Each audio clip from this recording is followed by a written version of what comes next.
5. And the pitch. Ground ball to second on that changeup. Had him way off balance. And Turang up with it over to first for the out. And the Brewers shut out the Giants here in the finale. Even though the Giants kind of shut down the Brew Crew most of the night. But the Brewers end up getting 3 runs. One on a walk and 3 wild pitches. And then the other on an impressive 2-run homer to the opposite field by Churio. All right, John Miller on the call there. We welcome you into Sports Phone KNBR post-Giants game edition here. It's John Dickinson with you again. 808 KNBR, 415-808-5627. That is the number to give me a call or shoot me a text here as the Giants indeed, as you heard John Miller say, lose to the Milwaukee Brewers 3-0 the final. So San Francisco drops 2 out of 3 in the series, and they drop 4 of 6 in the season series. Now back to 3 games under the 500 mark for San Francisco with 15 games to go now. And just the series for the Giants coming up here at home against San Diego, and then they go to Baltimore and Kansas City.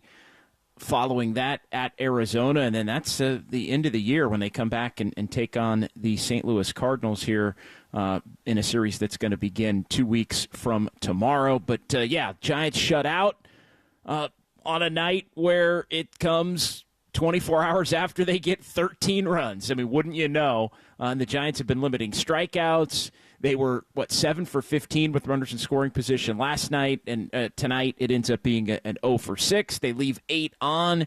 The strikeouts were back for the Giants against Frankie Montas and the Milwaukee Brewers bullpen as well. 15 strikeouts for Giant hitters in this one, and it all adds up to a 3-0 loss in what was a real quick-moving and I thought well-played game through the first 6 innings. And then in the 7th, all hell broke loose on Camilo Doval with his fastball command. And, I mean, I can't remember a time where I've seen walk, wild pitch, wild pitch, wild pitch, run.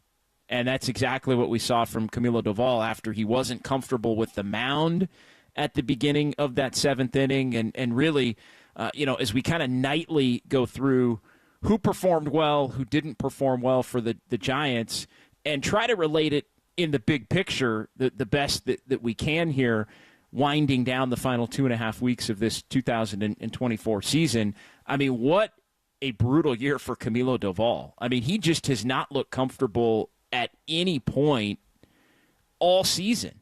And from the jump, from the first weekend in San Diego, and the earned run average above 5 now, the blown saves an issue to a point where he was not only taken out of the closer's role, but sent down to the minor leagues before returning.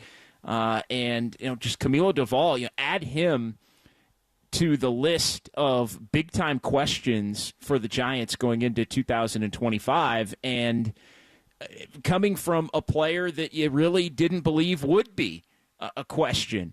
He was one of the guys that you felt solid about, and really better than solid about among those that have performed for the Giants over these last couple of years. And you look at some of the additions that were made in the offseason. And so even while there has been some fines for the Giants, there are some players that came into this year with some expectations who have regressed. And, Doval, it's one thing to lose the closer job. It's another thing to get sent down. But now I think, he's gone from a player that the Giants were pretty comfortable in extending to now, not having really a lot of value, or having to be in position where he's going to have to use 2025 to try and recuperate some of the value if you were going to maybe look to move him. The stuff is still there, but he just has not looked comfortable, and tonight it was the fastball command and really just flipped the momentum of the game in a game where the Giants were going toe-to-toe into that 7th inning with the scoreless tie. And a big reason they were going toe-to-toe was the pitcher's duel and the job that Hayden Birdsong did in the pitcher's duel with Frankie Montas of the Brewers, and a real nice, I think, and well-needed effort from Hayden Birdsong, who was commanding his fastball better. Just 3 base runners allowed in the 5 innings, and it was just kind of a feel-good outing. 4 strikeouts, 1 walk, couple of hits, and all right, get him out of there feeling good about himself and get him ready for that next start as he tries to get himself back on track and leading toward 2025. And what will his role be still at an extremely young age. So I think tonight, big-time bright spot for the Giants is Hayden Birdsong. When you look at, a guy that's 23 years of age and has shown electric stuff at different points, really burst onto the scene and pitched exceptionally well.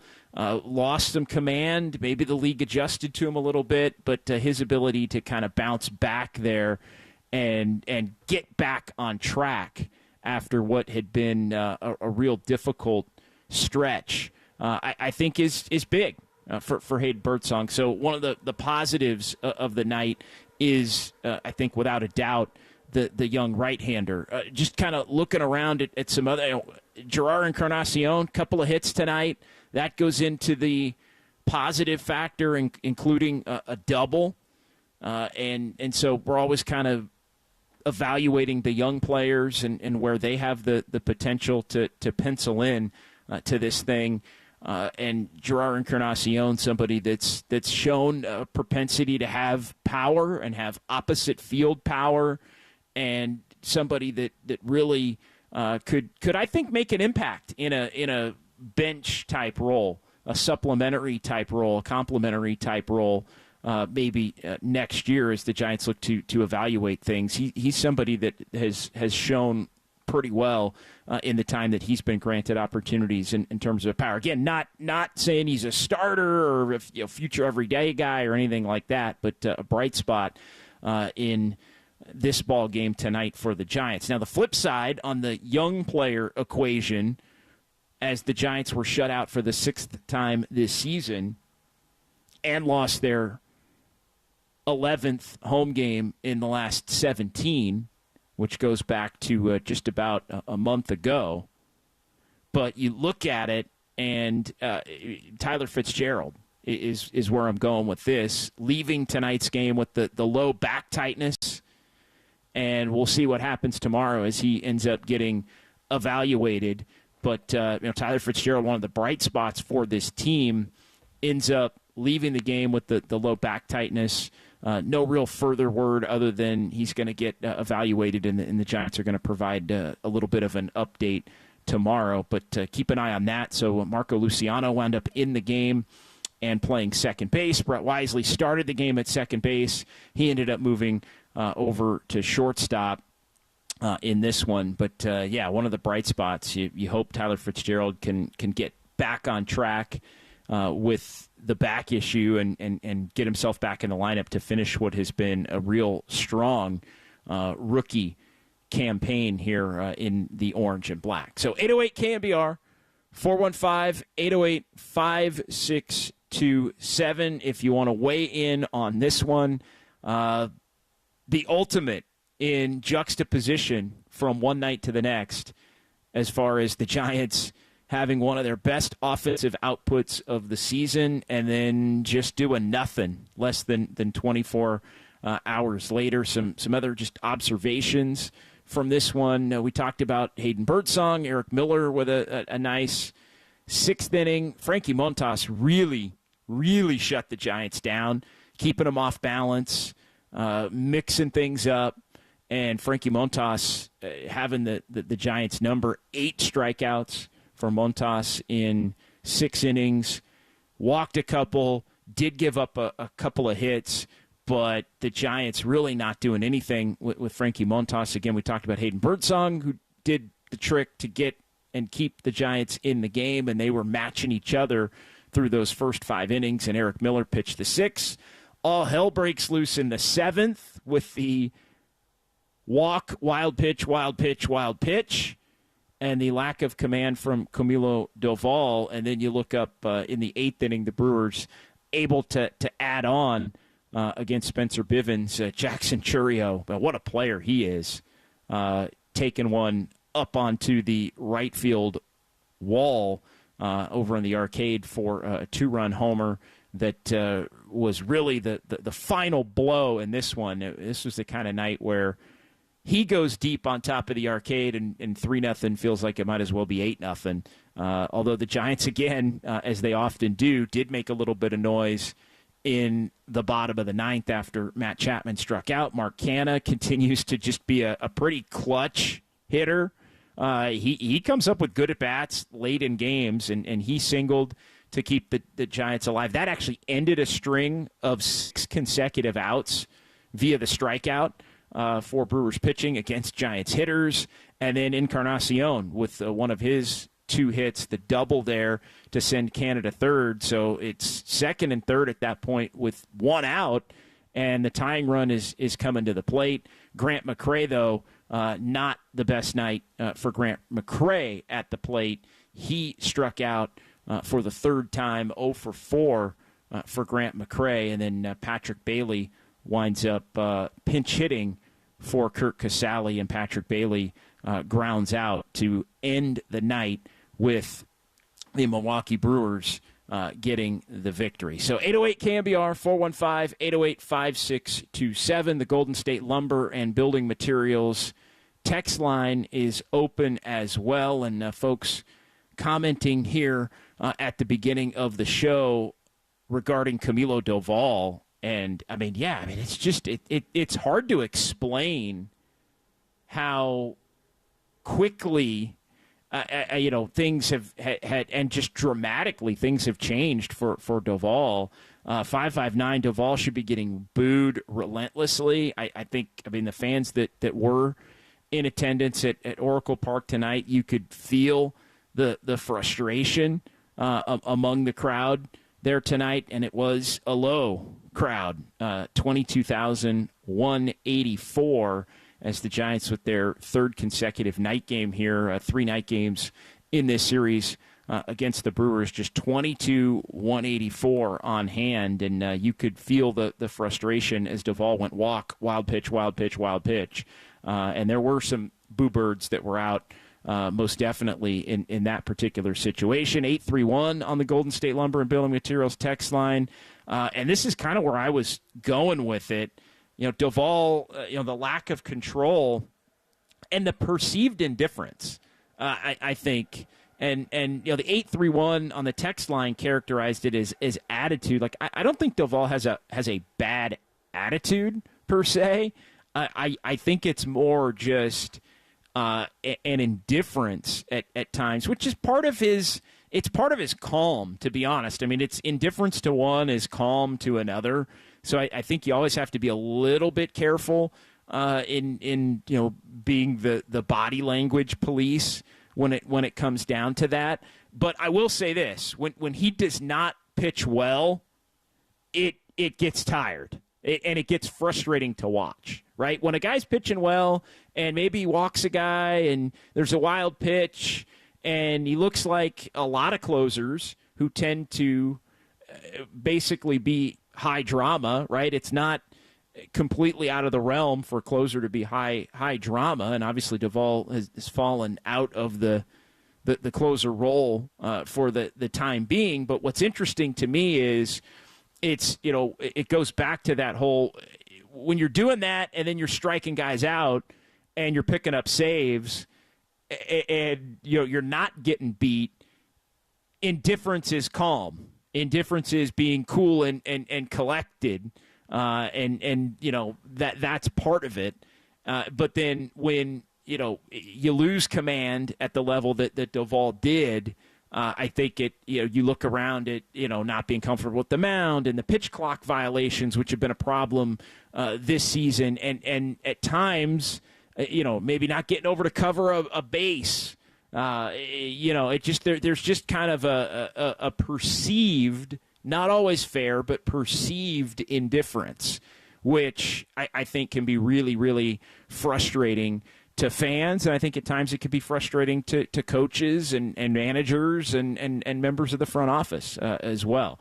408, you cannot put this all on Doval. Can you say 15 strikeouts? Well, you clearly didn't hear the beginning of the show, because my lead here was the fact that the Giants struck out 15 times and didn't score a freaking run a night after they scored 13 runs. So, of course, it's not completely on Doval.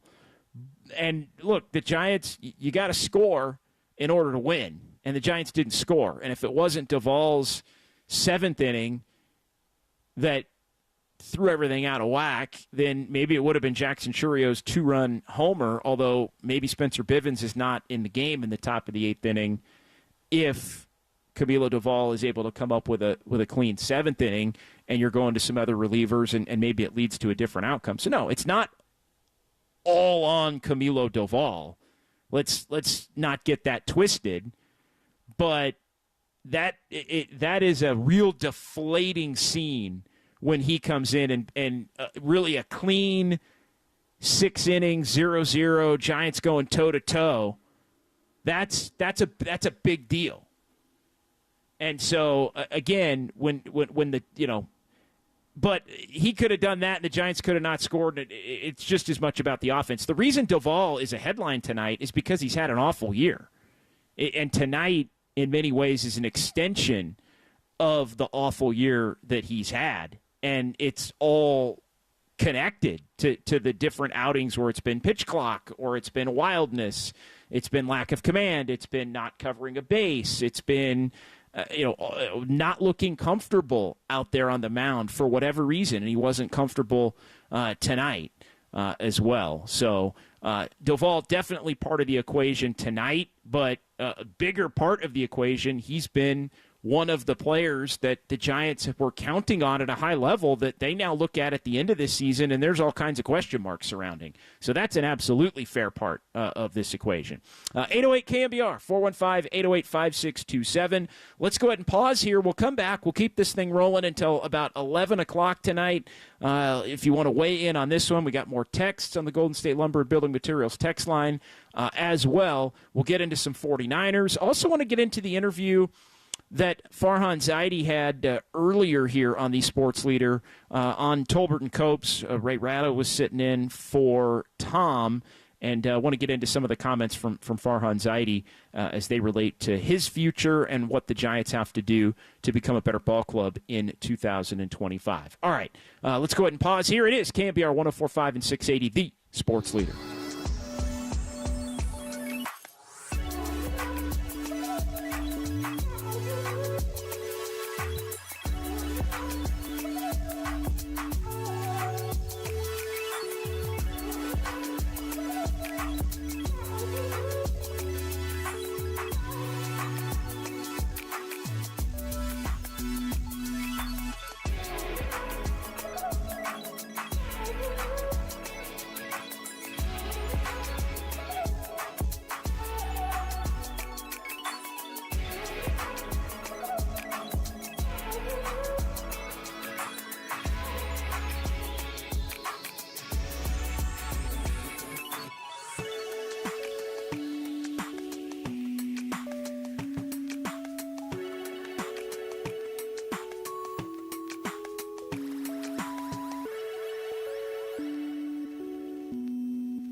They didn't hit him. Obviously, the walk wasn't great. And then, the wild pitches. So it's just about command for him. He throws it over the plate. He's tough to deal with. That's been his issue, is just command. The other day he hangs a slider. So I think maybe trying to be a little bit fine with that. But it's still good life on his fastball.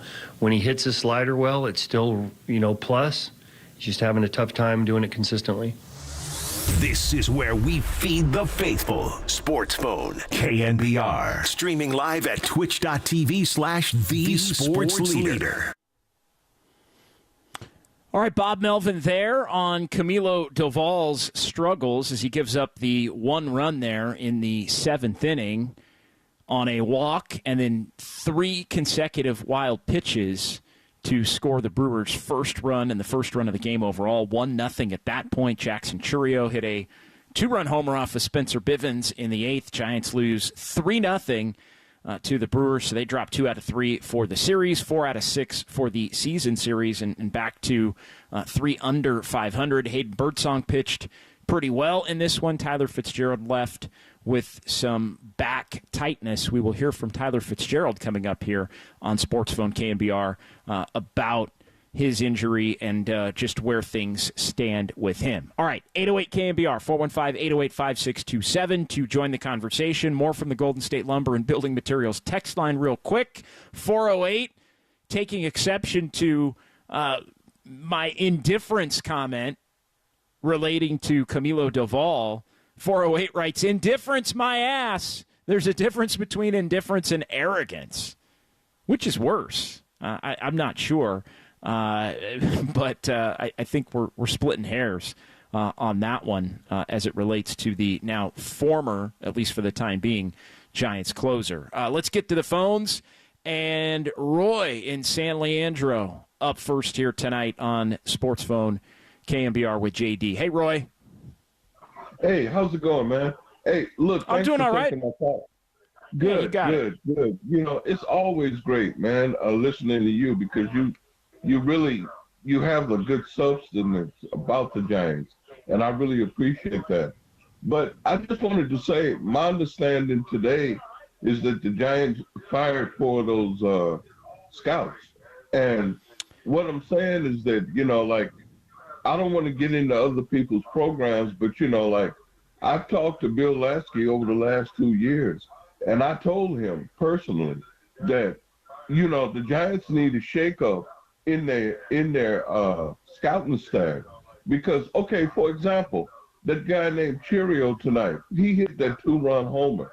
Okay, and, you see players from the Caribbean on the Giants, but you don't see those offensive-type players that they need to go after. And then, too, it's other regions of the country as well as in the Caribbean that the Giants need to go ahead on and place other places so those scouts could have a good idea of what to bring into the organization.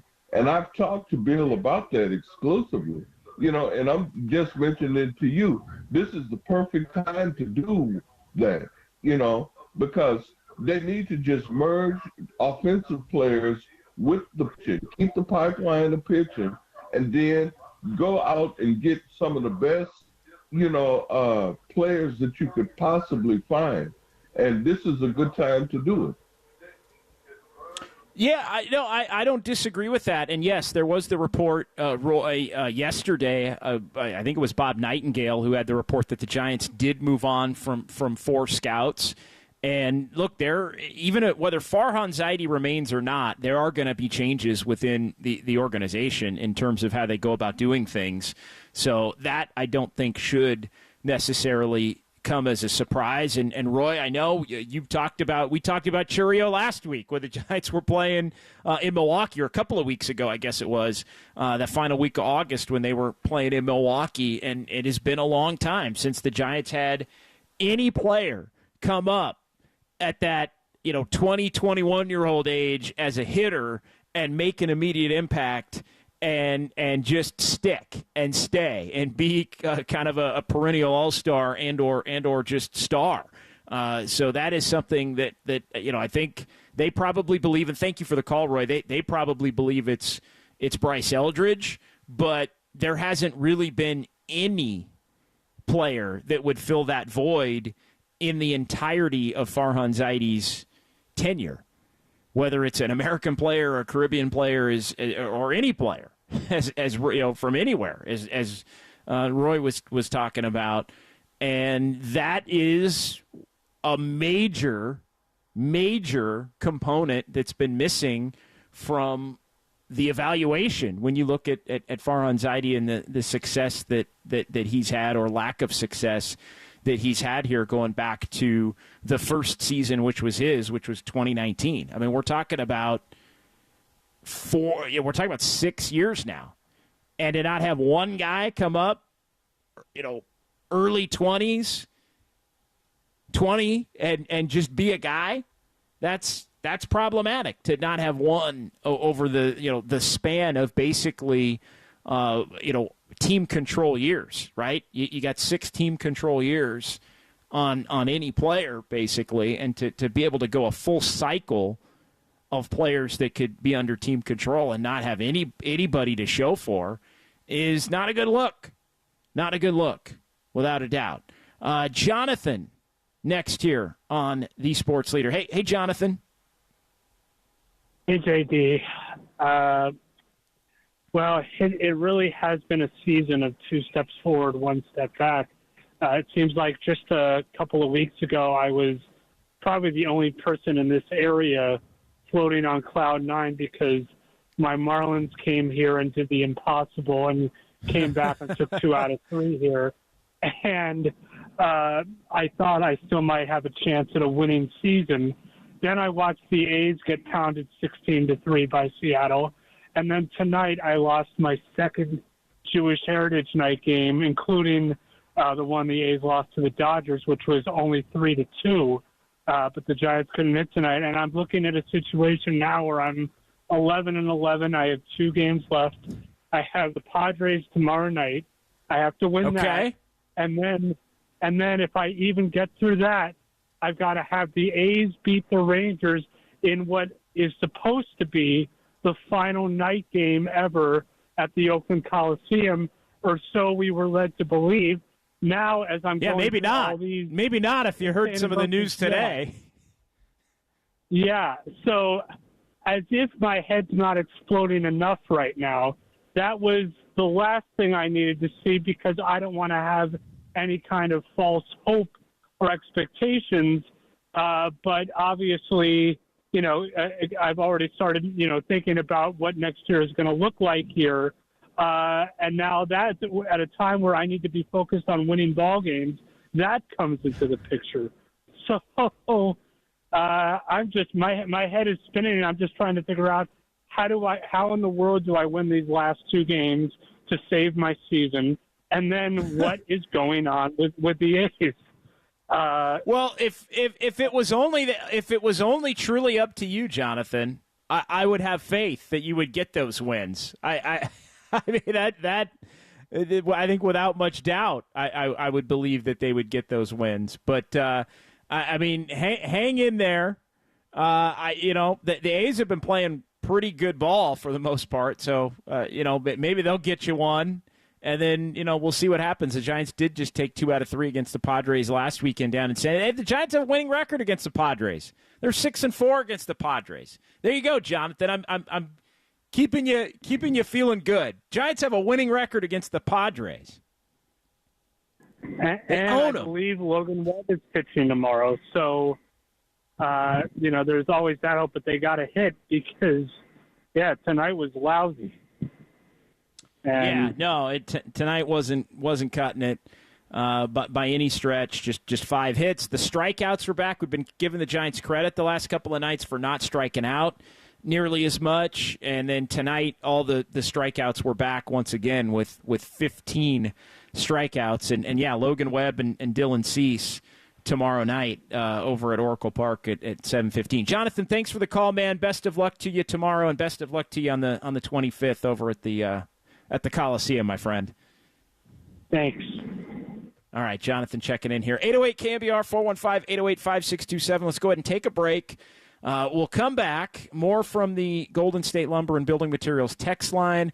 And I also want to get into Farhan Zaidi and what he had to say on the Tolbert and Copes show with Ray Ratto sitting in for Tom Tolbert earlier here on the Sports Leader. So we'll do that next as we keep it going. Sports Phone KNBR post-Giants game edition. Giants shut out by the Brewers 3-0, and you heard it right here on the Sports Leader.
just the whole lower back is just completely locked up right now, but I felt it in pregame warm-ups, tried to play through it.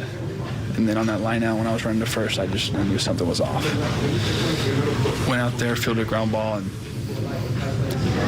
I just figured it's not worth it. But right now it's completely locked up, so it's probably a smart decision.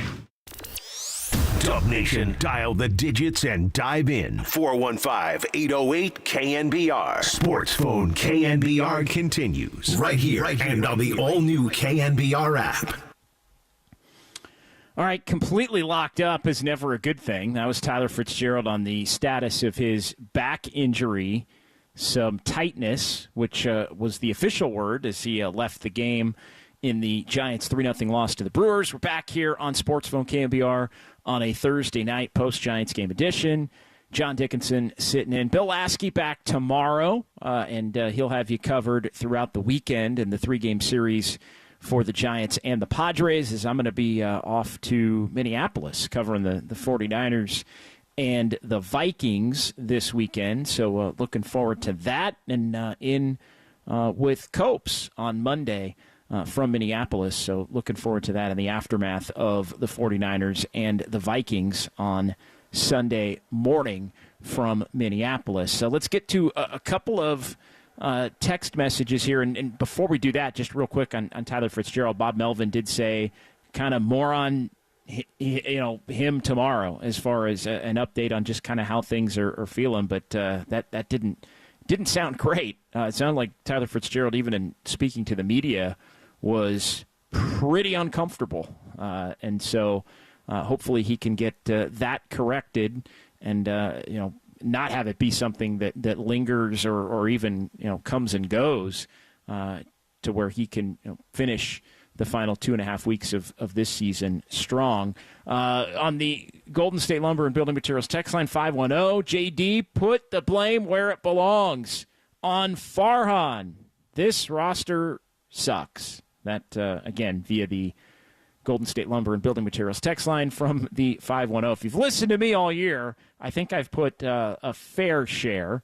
I think I've been pretty fair overall on things that accountability that I think is due for Farhan Zaidi and things that have gone well, things that have not gone well. I do think, and I've said this a lot, when it is your 6 and you've had one successful season, you don't get the benefit of the doubt at the end of year 6 on, some injuries here and some underperformance there. It's like at some point, it just gets to where enough is enough. And look, he can make the claim, and he did, and we're going to play this cut coming up here, that, the Giants do have a couple of future pieces and players that project to be a part of the equation here moving forward. And that's something that he can hang his hat on, if in fact he, has to make a case to be kept for 2025. That,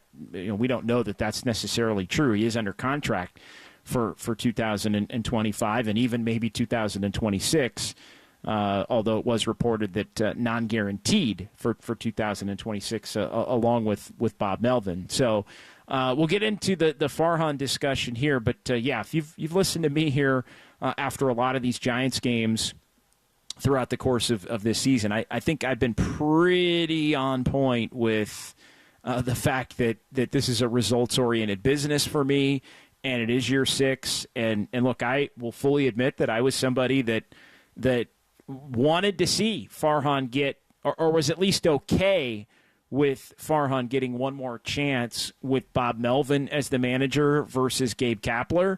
But this season has been a tremendous disappointment. And, there has to be an accountability, I think, for that. You could make the case that this team, while maybe they have a couple of future pieces by the end of the year that project forward, you could make a case, and the record will indicate it, depending upon how the Giants end up, that they've gotten worse. And that the league has gotten better. When you look at the level, the talk was, they were only 5 wins away from maybe being that final wildcard team. That final wildcard team made it all the way to the World Series the last couple of years.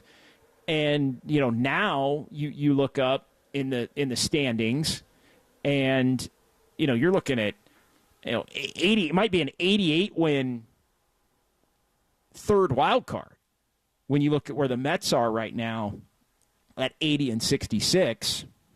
And the Padres are 17. I mean, the Diamondbacks are on pace to win like 91. Padres are on pace to win 90. The Mets are on pace to win 88, 89. And, I think at the beginning of the year, the Giants were kind of hoping, well, that 78 from last year can turn into 83, and you might only need 84, and pitching staff's going to be really good. And so that part, can vary year to year, but it's been, I think, a little bit of a washout in that, you start looking at what this Giants team has been here these last few years, and, it was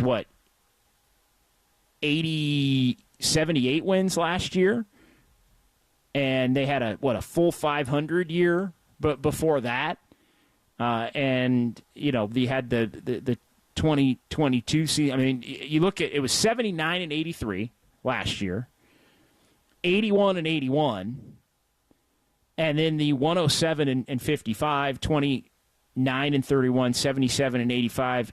77 and 85 is the worst year. And that was the first year, which was Bruce Bochy's last season. And so, I mean, you look at it, I mean, is this team going to be worse than 79 wins? I mean, they could be worse than 81 wins. So you don't want to ever have it look like, you've regressed as everybody else has gotten better. So I think that has to factor into the equation as well. 559 also adding, the worst the Giants have been, and this is in line with what we were just talking about, the worst the Giants have been is 6 under. With 15 left, they'll likely go 6-9, finishing 78 and 84, which would equal 6 games under. Yeah, I mentioned it a couple of weeks ago, the fact that, really once you got through that Miami series at the end of August and September 1st, you could make the claim that the Giants should not be favored to win and wouldn't be favored to win any series the rest of the year. Now, they did win 2 out of 3 in San Diego last weekend, but let's just say that rings true. Yeah, they would finish at their low point for the season. So how do you view that? If they win 78, it would also be the second worst record under Farhan Zaidi, with the worst being the first year and the final year of Bochy at 77 and 85. So you legitimately could, if you wanted to, make the case. Again, we don't know how they're going to end up. They could end up a little bit better than that, but you could legitimately make the case, hey, they're no better in 2024 than they were in 2019 if you wanted to. Now, the counter to that would be, well, Elliot Ramos is here, Tyler Fitzgerald is here, Logan Webb has grown into what Logan Webb has become compared to where he was a few years ago. There are other young players in the low minors that are potentially on the way, and then it becomes a discussion as to whether or not Farhan truly has to make that case or not.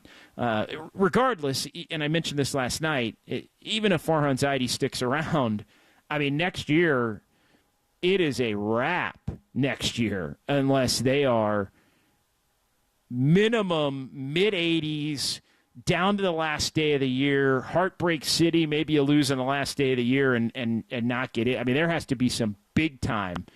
Either you make it or you've got a bona fide core, not just a couple of pieces that project to move forward for him to even get 2026 picked up, let alone looking at anything beyond 2026. So 808 KNBR, 415-808-5627. Let's go ahead and take another break, and then we'll come back and we will hear from Farhan as he addressed his situation and just another disappointing season for the Giants as he joined Tolbert and Copes earlier with Ray Ratto sitting in for Tom Tolbert. We'll do that. It's John Dickinson here on a Thursday night, 808 KNBR.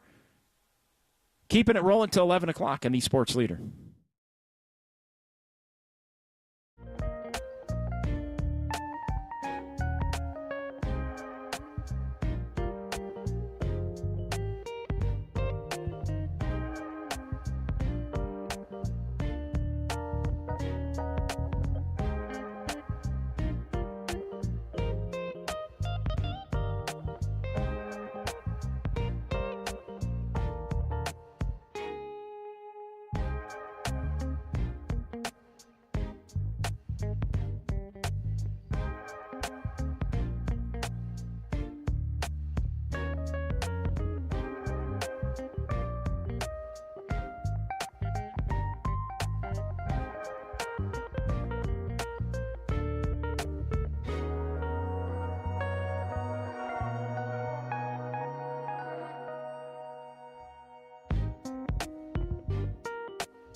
It was nice to actually just be in the zone from first pitch to last pitch.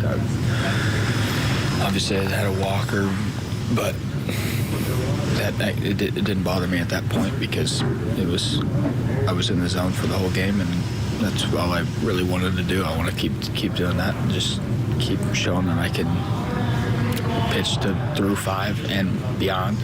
Today, I was really happy with what I did, and hopefully we keep that going. Dub Nation, dial the digits and dive in. 415-808-KNBR. Sports Phone KNBR continues right here and on the all-new KNBR app. All right, Hayden Birdsong in the zone throughout the course of this one, as it winds up being a no decision for Hayden Birdsong. Giants do lose to the Milwaukee Brewers 3-0 the final. It's John Dickinson back here with you on the Sports Leader 808 KNBR as we keep it going here until 11 o'clock on Sports Phone. 5 innings, 2 hits, a walk, 4 strikeouts, and just the 3 base runners allowed. And Hayden Birdsong mentioned there, pitching 5 innings and getting back to that and beyond, and looking through Hayden Birdsong's game log here is the first time since July 27th. You got to go all the way back to that doubleheader at Oracle Park against the Rockies, the last time that Hayden Birdsong pitched 5 innings in an outing, and that was back when he was doing it pretty regularly early on in his tenure. Basically every start of July, he was able to do that, except for one when he went to 4 2/3 in Cleveland on July the 7th. But you look at Hayden Birdsong, best outing for him since that outing where he allowed 3 hits and struck out 8 against the Rockies. He had those back-to-back games against the Rockies, if you recall, the one at Coors Field where he had the 12 strikeouts, and the Sunday afternoon game did give up a homer but went 6. That's the deepest he's gone in any game, was that game. Got a couple of wins against the Rockies back there at the end of July, and really had struggled for the most part in terms of extending. He had some decent outings, only gave up 1 run at the Coliseum on the 17th of August, didn't give up any runs in Seattle in 4 innings in the game that the Giants blew the 5-0 lead. So he has had some games where he's pitched effectively, but not effectively and getting deep in games and limiting the walks as well. We talked last night in kind of previewing tonight's game, just looking at the walks, and just 5 in his last outing before tonight, 4 before that, 4 before that, 3 and 4 2/3 before that. Like, the walks have become real problematic, and so the command was back and better for Hayden Birdsong in this one tonight. 808 KNBR. Let's get to Farhan Zaidi and his interview, because I did want to react to this with Tolbert and Copes, and Ray Ratto was sitting in for Tom, who continues to be out. And, look, and he's going to be here in 2025, as far as I'm concerned, until we're told that he is not going to be here for 2025. But I did want to play this clip as Farhan was asked what he's learned this season and what will need to be done to adjust in the offseason. What are the things that you learned this year that, A, you didn't expect to learn, and B, that you will have to take into account this offseason that you didn't expect to have to deal with? Yeah, I mean, I think there's a couple of things that stand out to me. One is, there's, I think, a handful of teams that are in our position that had playoff aspirations, that were maybe projected to make the playoffs, that have kind of, not reached that standard. They're kind of in around 500, around the periphery of the race. And, the story a lot of times is the same. It's a combination of injuries and underperformance and places you were hoping to get production from, you didn't quite get it from. I think the thing we've got to ask ourselves as we build out this team is, do we need more veteran depth? Because one of the things that we like to do is when we have injuries, call up young players, give them a chance. And really, some of our successes this year in terms of Ramos and Fitzgerald were opportunities created by injuries and spots on the roster where we had openings. Those guys have taken those opportunities and run with them. But there are other cases, particularly on the pitching side early in the year, where we went with younger options and really struggled. And so, did we go into this year with enough depth, kind of the high floor type depth that can get you through rashes of injuries without being overly reliant on young players picking up the slack? I think that's, when we look back at, where we got some overperformance, some underperformance and some injuries, the question of whether we had the depth to kind of fill in and keep things going. Because I think when we look at the season, we just see we never really got on that roll where everything was firing on all cylinders. Even at the trade deadline, we talked about how we needed to get on a run somewhere, and we had a couple of hints of it, but it never really happened for us. So I think that's going to be the question, like just having a deep enough roster to get through the season and making sure we're breaking in young players, but also can go to veterans when we think that's the right move. Wow. Interesting. He spoke initially about injuries and underperformance. Do they need more veteran depth? And there was a little, making sure he got credit for, hey, our plan is to give young players an opportunity when there are injuries. That led to the two brightest spots in terms of the hitters and Elliot Ramos and Tyler Fitzgerald. Fitzgerald was on the team initially this year. He obviously went up and down for a while and then got opportunities later on in the year. But yeah, it's interesting because, veteran depth, to me, that sound like the answer is not veteran depth. It might be in part, but the answer is better players at the top end of the roster, which allow for, a little bit more margin for error. And it's not, is your the first couple of guys you're going to call up when you have injuries in terms of your pitching, maybe add a little bit of veteran pitching depth to where if things get out of whack, you have some experience there to be able to navigate it through. But the thing that fries me about that, it's not about depth. It's not about the margins. It's not about the small move. It's about having enough good players that are everyday players, that are carriers at the front end of your roster to be able to not have to have everything go right for you in an individual season to be able to contend to win 85 games. Like that to me is the big, I think, overarching and frustrating takeaway. It's the fact that it's not more, 4A guys and bargain basement, guys that are the 25th and 26th players on the roster. And it's also not just giving young guys that opportunity either. It's about it's knocking a couple of guys right now that have been starters down to being depth pieces because you have new starters, right? It's making, it's going and getting an everyday right fielder or an everyday first baseman that can hit 30 home runs. And if you have that guy and somebody gets hurt, well then, maybe you've got a Lamont Wade or a Mike Yastrzemski or somebody like that who's, a bench player or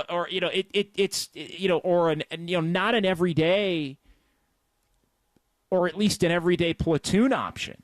Like that to me is what it is. And look, you might be saying, all right, Lamont Wade's too good to be a bench player. Well, he's not good enough to be an everyday starting first baseman on a team that's going to be great. And look, that's no slight on him. He's just somebody that should be a, bottom fourth, bottom third, bottom half of your starters. Like he can't be a hitter that you're counting on to be a carrier. He's a nice complementary hitter on a team that has the main guys accounted for. Yeah, I think Mike Yastrzemski's the same thing. Like, Mike Yastrzemski's not a bad player, but in a perfect world, Mike Yastrzemski's hitting 8th in a lineup full of dudes, and he's playing a good right field. And you don't need Mike Yastrzemski. His contributions are extra. They're kind of the cherry on top. They're not, the entire cake in order to be successful. And I think that to me is the issue. It's not veteran depth in terms of fringe players. It's maybe knocking some guys down who are starters now into being more depth pieces because you have the big-time carriers come from the outside, whether it's via trade or free agent signing or guys that come up through the minor league system and are just dudes that come up and are keepers and hands down. So that's frustrating to me.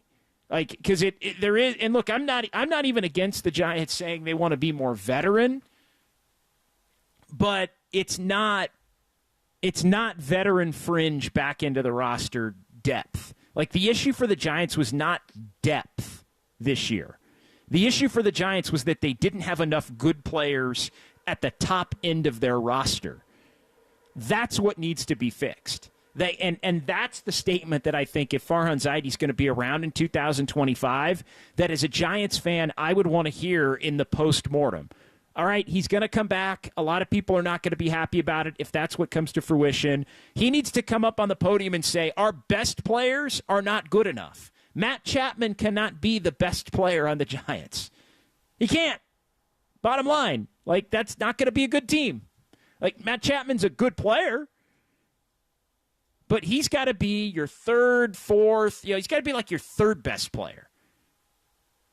And Elliot Ramos maybe is your third, fourth best player. And Tyler Fitzgerald's your fifth or your sixth best player. Then you got, Yastrzemski and Wade are like your seventh and eighth best hitters, sixth or seventh best hitters. Then you got some action. So, yeah, that I thought was kind of again, while logical and thoughtful, I would say an underwhelming answer. Underwhelming answer. All right, let's go ahead and pause here. We'll come back. We'll tie a bow on this one. If you want to react, 808 KNBR, we'll try to sneak in a call or two. We do have another Farhan Zaidi clip, and people are weighing in on the Golden State Lumber and Building Materials text line as well. So we'll get to those as you listen here to Sports Phone KNBR following the Giants' 3-0 loss to the Brewers on the Sports Leader.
This is Sports Phone KNBR. Dial the digits or send us a text at 415-808-KNBR. We're streaming on YouTube all damn day at KNBR 1045.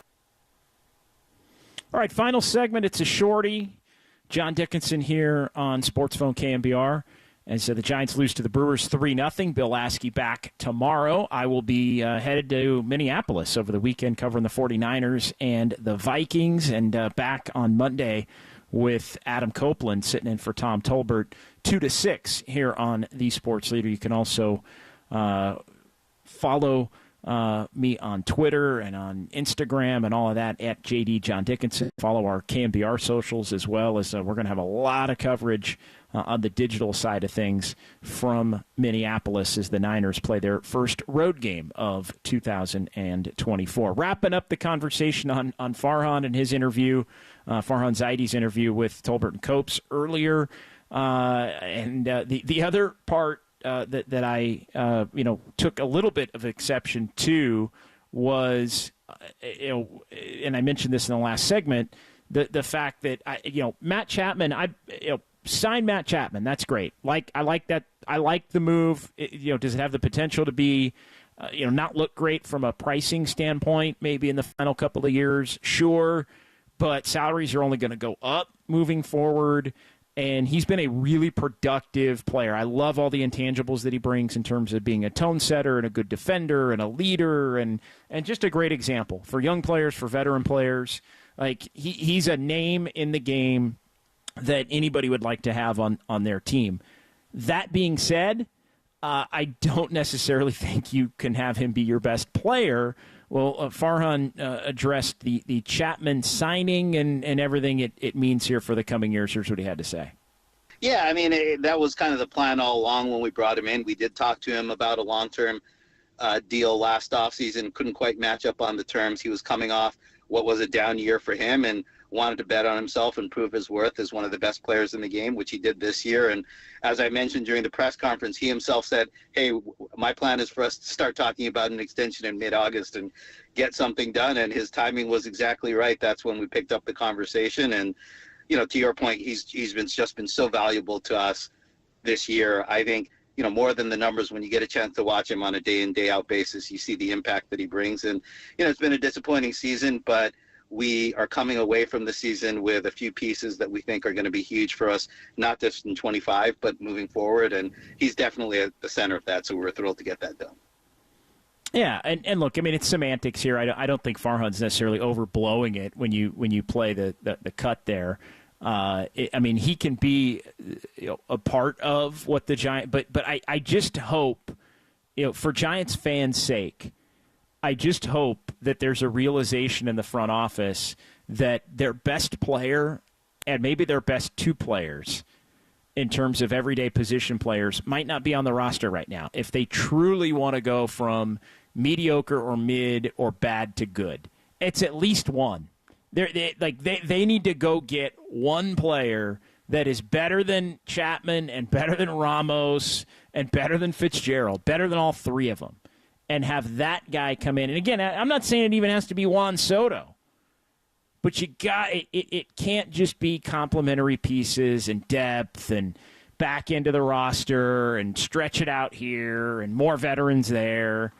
And look, there's going to be a pressure if Farhan is back on him to win. So I think that would indicate that they're probably going to lean more veteran anyway.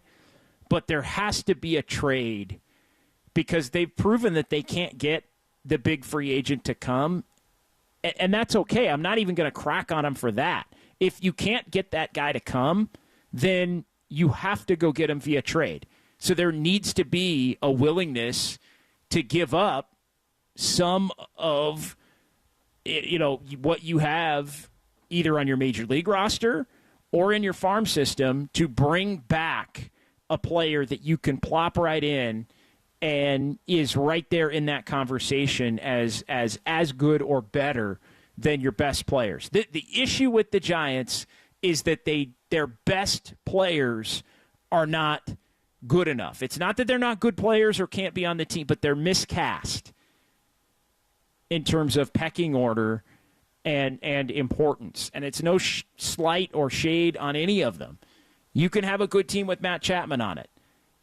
You can have a good team with Elliot Ramos on it. You can have a good team with Tyler Fitzgerald on it. But you got to go get a couple of guys that are better, and you got to knock a couple of those guys like Yastrzemski and Lamont Wade Jr. down a peg to where you're less dependent on them. You need to be less dependent on those players, less dependent on the Tyro Estradas, less dependent on the Patrick Baileys even, although still defensively and the pop time and the pitch framing and all of that are at a high enough level. So, all right, that'll do it for me here tonight, and I appreciate everybody who's watched and listened. I did want to sneak in a quick text here. 925, I thought, summed this up pretty well. So, just so I get this right, 925 says, free agents prefer not to come here, and we need more veterans, per our president of baseball operations. Got it. Yeah, that's basically what he said. 650, do you think re-signing Snell, a veteran, will block the development of younger pitchers? Wouldn't be a spot after Ray, Hicks, Harrison. Look, if you can keep Blake Snell, you keep Blake Snell. Like that I would absolutely sign off on if I'm the Giants. But that's a conversation for moving forward. Raph, appreciate you, my man. As always, 2 of these last 3 for you.